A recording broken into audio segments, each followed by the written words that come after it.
বিক্রমপুর পাখির রাজ্যে ছিল আনন্দের সমারোহ। এই রাজ্যের রাজা প্রজাদের কষ্ট সবসময় দূর করে দিত, তাই প্রজারাও চাইতো রাজাকে সবসময় খুশি রাখতে।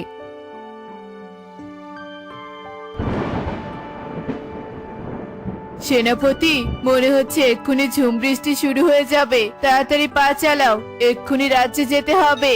রাজা টোনা সেনাপতি কালুকে এ কথা বলতে না বলতে আকাশ ছেয়ে ঝুম বৃষ্টি শুরু হয়ে যায়, আর রাজা টোনা কালু ছুটে গাছের নিচে যেতে থাকে। ঠিক তখনই টোনার চোখ যায় ছোট্ট বাচ্চাদের দিকে।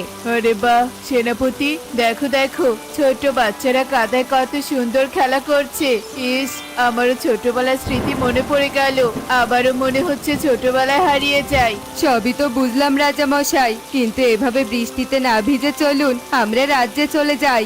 না না সেনাপতি, তুমি বরং রাজ্যে চলে যাও, আমি একটু ছোটবেলায় ফিরে যাই। রাজা টোনা এ কথা বলেই ছুটে চলে যায় বাচ্চাদের সাথে বল খেলতে। এই রাজা মশাইয়ের ঢং দেখলে বাঁচি না, যা ইচ্ছে করুক, আমি আগে রাজ্যে গেলেই রেহাই পাই। যা বৃষ্টি হচ্ছে, এই বৃষ্টিতে ভিজলে আমি আবার অসুস্থ হয়ে যাব। কালু এ কথা বলে উড়ে চলে যায়। রাজ্যে এভাবেই রাজা টোনা জীবনটাকে উপভোগ করে সুখেই দিন কাটাচ্ছিল। একদিন বনের প্রজারা রাজা টোনার কাছে আসে। এ কি সুখী কাকুলি, তোমরা আমার রাজ্যে এসেছো কেন? কোনো সমস্যা হয়েছে নাকি? রাজা মশাই, সমস্যা তো হয়েছে, বিশাল বড় সমস্যা হয়েছে। কি, আমার রাজ্যে বিশাল সমস্যা আর আমি জানি না? সেনাপতি, সেনাপতি! আরে রাজা মশাই, শান্ত হন শান্ত হন, এটা সেই সমস্যা নয়। আসলে রানীমা ছাড়া রাজ্য কেমন স্তব্ধ হয়ে আছে, আমাদের সবার কেমন যেন লাগছে। তাই বলছি, আপনি যদি এবার বিয়ে করে রানীমাকে নিয়ে আসতেন তাহলে বেশ ভালোই হতো। ঠিক আছে সুখী, তোমাদের খুশির জন্য আমি বিয়ে করতেও রাজি। তবে হ্যাঁ, আমি কোনো ধনী মেয়েকে বিয়ে করতে চাই না। বনের সবচেয়ে গরিব মেয়ের সাথে আমার বিয়ে ঠিক করো। কাকুলি আর সুখী রাজা টোনার কথা শুনে মেয়ে খুঁজতে বেরিয়ে পড়ে। অনেক খোঁজাখুঁজি করেও তারা গরিব মেয়ে খুঁজে পায় না। অবশেষে তারা একটা ভাঙা বিধ্বস্ত বাড়ি দেখতে পায় আর সেখানে চলে যায়। মা, তোমার আমি চিকিৎসা করব কি করে? আমি যে কোনো উপায় পেলাম না মা, আমি তোমাকে হারাতে চাই না মা, হারাতে চাই না। মা টুনি, তুই এভাবে কাঁদিস না, তোর কান্না যে আমি সহ্য করতে পারছি না। তুই যতই চেষ্টা কর, আমার হাতে যে সময় নেই, আমাকে যে ওপরে চলে যেতেই হবে। আমার একটাই আফসোস, আমি তোকে ভালো কারো হাতে তুলে দিতে পারলাম না।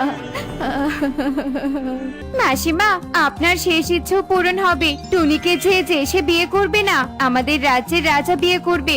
আপনার মেয়ের মতোই যে আমরা মেয়ে খুঁজছিলাম, এবার আপনি নিজের মেয়ের বিয়ে দেখে যেতে পারবেন। কাকুলিদের কথা শুনে মিনু অনেক খুশি হয়। এরপর টোনার সাথে টুনির ধুমধাম করে বিয়ে হয়ে যায়। কিছুদিনের মধ্যেই টুনির মা টুনিকে রেখে চিরকালের জন্য চলে যায়। এভাবেই কেটে যায় অনেক দিন। টুনি তার মাকে হারিয়ে ভীষণ উদাসীন হয়ে যায়। টনি, এভাবে মন খারাপ করে থেকো না গো। তুমি এভাবে থাকলে আমার রাজ্যের শান্তি চলে যাবে। শাশুড়ি মাকে ওপরওয়ালা তার কাছে নিয়ে নিয়েছে, একদিন আমাদের সবাইকে যেতে হবে। এভাবে আর মন খারাপ করে বসে থেকো না গো। আচ্ছা ঠিক আছে টোনা, আমি হাসি খুশি থাকার চেষ্টা করব। এরপর যত সময় যাচ্ছিল টনি ততই স্বাভাবিক হয়ে যাচ্ছিল। আবারও টোনার রাজ্য আগের মতো আনন্দে ভরে ওঠে। টোনার মতো টনিও রাজ্যের দুঃখ কষ্ট দূর করতে থাকে।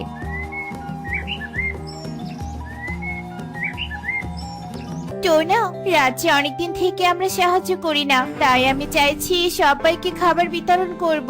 তুমি কি আমাকে টাকা দিবে? টনি, তুমি এই রাজ্যের রানী, তোমার যা ইচ্ছে তাই করো। আমার কাছে টাকা চেয়ে নিতে হবে কেন? তুমি নিজেই গিয়ে টাকা নিয়ে রাজ্যবাসীকে সাহায্য করো। টোনার কথায় টনি অনেক খুশি হয়ে সেখান থেকে চলে যায়। এদিকে এসব দেখে সেনাপতি কালু হিংসায় জ্বলতে থাকে। কি এসব আমি কি দেখছি? রাজা মশাই তো রানীর হাতে ধীরে ধীরে সব দায়িত্ব দিয়ে দিচ্ছে। ভবিষ্যতে কি তাহলে আমি রাজা হব না? না না, এটা আমি কিছুতেই হতে দিব না। এই রাজা রানীর একটা ব্যবস্থা আমাকেই করতে হবে।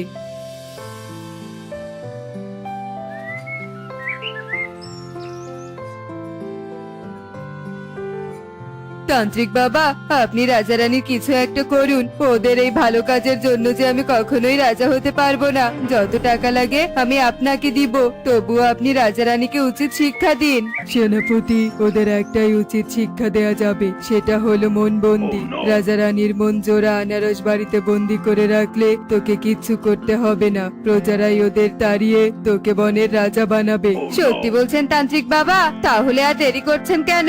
এক্ষুনি রাজা রানীর মন জোড়া আনারস বাড়িতে বন্দি করুন। কালুর কথা মতো তান্ত্রিক যজ্ঞে বসে আর যজ্ঞ করতে থাকে। ওদিকে টোনাটুনি ঘুমাচ্ছিল। ওদের অজান্তেই তাদের শরীর থেকে গোল বলায়ে তাদের মন বের হয়ে চলে যায় তান্ত্রিকের কাছে, আর তাদের দুজনের মনকে নিয়ে তান্ত্রিক জোড়া আনারস বাড়িতে বন্দি করে রাখে। রাজা রানী, তোদের দিন শেষ আর আমার দিন শুরু। আর মাত্র কিছুদিন পর আমি হব এই বনের রাজা। শয়তান সেনাপতি এসব বলে হাসতে থাকে। এভাবেই সেই দিন কেটে যায়। পরের দিন সুখী কান্না করতে করতে রাজদরবারে চলে আসে। রাজা মশাই, আমার সব শেষ।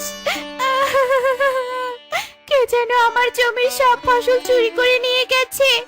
আমার এখন কি হবে? তোমার কি হবে মানে? যা হয়েছে তাই হবে। চুরি হয়েছে হয়েছে, এত ন্যাকামো করে কান্না করার কি আছে? এমন ভাব করছে যেন তার জীবন চলে যাচ্ছে। একে রানীমা, আপনি আমার সাথে এরকম আচরণ করছেন কেন? রাজা মশাই, আপনিও কিছু বলছেন না কেন? আপনি চোরকে ধরার ব্যবস্থা করুন না রাজা মশাই। মামার বাড়ির আবদার নাকি সুখী যে তুই যা বলবি আমাকে তাই করতে হবে? কানের কাছে ঘ্যান ঘ্যান না করে চলে যা বলছি এখান থেকে। আমি কিচ্ছু করতে পারবো না। রাজা রানী রেগে তাদের কক্ষে চলে যায়। এদিকে সুখী কান্না করতে থাকে। রাজা মশাই, যাবেন না। আমার কথা শুনুন রাজা মশাই, এমনটা করবেন না।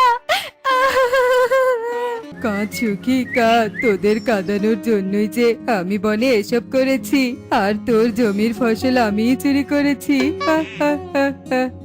শয়তান কালু একের পর এক অন্যায় কাজ করেই যাচ্ছিল, আর রাজা রানীকে সবার সামনে খারাপ প্রমাণিত করছিল। বনের পাখিদের পাশাপাশি এবার কালু অন্য বুদ্ধি করতে থাকে। অনেক তো চুরি করেছি, ফসল চুরি করে লাভ নেই। বনের পাখিরা কেঁদে সবটা ভুলে যাবে। এবার আমাকে পাখিদের বাচ্চাকে চুরি করতে হবে। বাচ্চা চুরি হলে কেউ আর চুপ করে ঘরে বসে থাকবে না, রাজা মশাইকে উচিত শিক্ষা দিবে।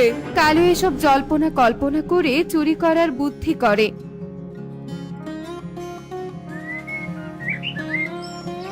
আর সুযোগ বুঝে কালু ইকরি পারুলকে চুরি করে জোড়া আনারস বাড়িতে বন্দি করে রাখে।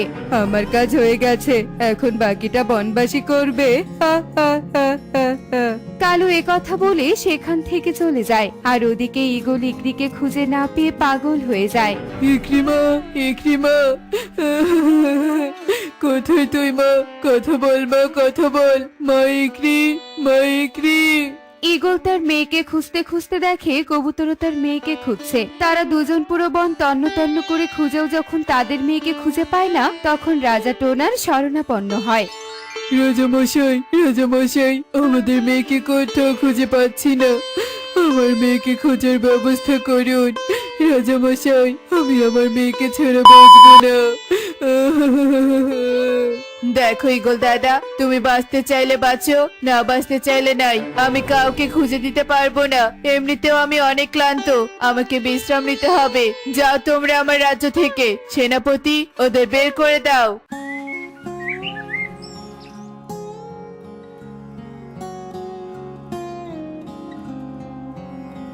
ঈগল দাদা, এভাবে কেঁদে কিচ্ছু হবে না। তোমাদের সবকিছু এই রাজামশাইয়ের জন্যই হচ্ছে। আমি রাজার খাস সেনাপতির জন্য কিছু করতে পারছি না, তাই তোমরাই কিছু একটা করো, না হলে যে বড্ড বিপদ হয়ে যাবে।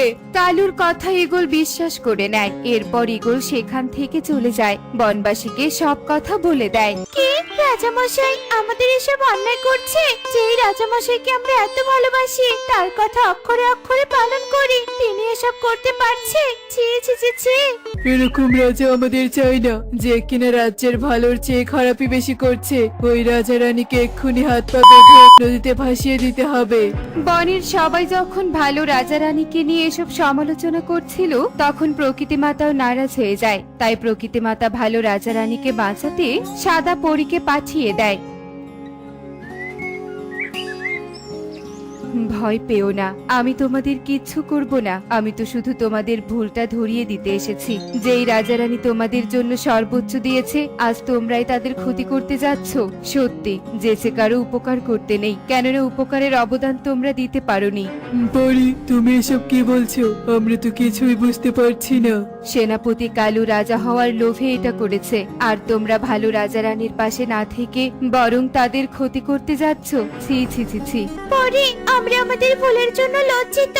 আমরা অনেক বড় অন্যায় করতে যাচ্ছিলাম, তুমি আমাদের ক্ষমা করে দাও। রাজা রানীর মন আর আমাদের বাচ্চাদের তুমি রক্ষা করো, পরে রক্ষা করো। এরপর পরে যমজ আনারসের বাড়ি থেকে ইকরি পারুল সহ রাজা রানীর মনকে মুক্ত করে দেয়, আর রাজা রানী আবার আগের মতো হয়ে যায়। এরপর বনের পাখি রাজা রানীকে সবটা খুলে বলে। ছি ছি ছি ছি, সেনাপতি, ঘরের শত্রু বিভীষণ, তোর মতো লোভী অসৎ সেনাপতি আমার রাজ্যে থাকার যোগ্য না। তোকে আজই এই বন থেকে তাড়িয়ে দিব। রাজা মশাই, আমাকে ক্ষমা করে দিন, আমি ক্ষমতার লোভে এসব করেছি। আমি ক্ষমা চাইছি, আর কখনো এরকম করব না। যে একবার ক্ষমতার লোভে পড়ে সে কখনো ভালো হয় না, তাই তোকে আমি ক্ষমা করব না। শাস্তি তোকে ভোগ করতেই হবে। এরপর কালু তার পাপের শাস্তি পেয়ে